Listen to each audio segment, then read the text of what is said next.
Today we are going to discuss about void claim. What does is means and scenario that cause to void claim. In medical billing, a claim marked as voided means it has been cancelled or invalidated, usually because of errors, duplication, or incorrect patient or service details. When a claim is voided, it essentially nullifies the original submission.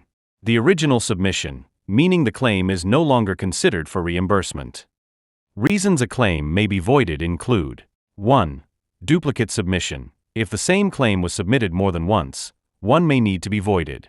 Incorrect information, errors in patient data, billing codes, or service details can lead to the claim being voided.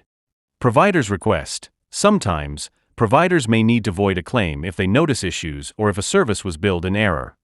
Insurance company error. Occasionally, an insurance payer may void a claim if it was processed incorrectly.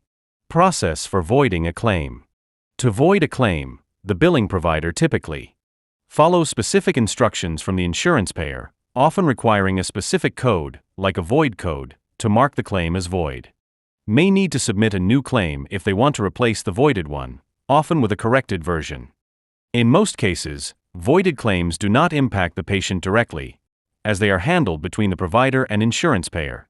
However, they can delay payment processing, which may affect billing timelines. Please like, share, and subscribe to my channel if you find this information useful to you.